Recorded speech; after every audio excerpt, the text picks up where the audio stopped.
Good morning. இன்றைக்குள்ள காலையில் பிரேக்ஃபாஸ்ட்டில் சிவப்பரிசி, கம்பு, கருப்பு உளுந்து, கருப்பு கவனி அரிசி போட்டு செஞ்ச தோசை.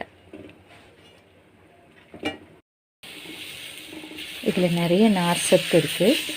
டைஜஷனுக்கு ரொம்ப ஹெல்ப்ஃபுல்லாக இருக்கும். ப்ளட் சுகர் லெவலையும் இதை கண்ட்ரோல் பண்ணும்.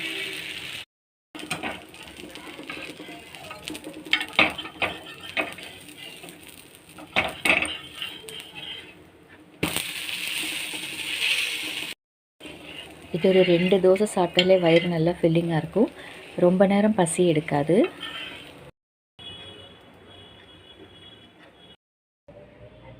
இதுக்கு சைட் டிஷ் தேங்காய் சட்னி. தேங்காய் சட்னி இல்லைன்னா வெங்காய சட்னி ரொம்ப நல்லாயிருக்கும்.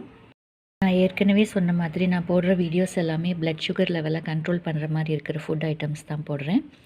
அதனால் இதை இன்றைக்குள்ள பிரேக்ஃபாஸ்ட்டில் முளைக்கட்டின பயிறு. இந்த பச்சை பயிரில் நிறைய ஃபைபர் இருக்குது.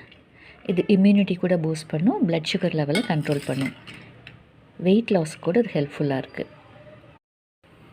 இந்த வீடியோஸில் சின்ன சின்ன குக்கிங் அப்டேட்ஸ் கூட இருக்குது. உங்களுக்கு பிடிச்சிருந்தா சப்ஸ்கிரைப் பண்ணிவிட்டு பாருங்கள்.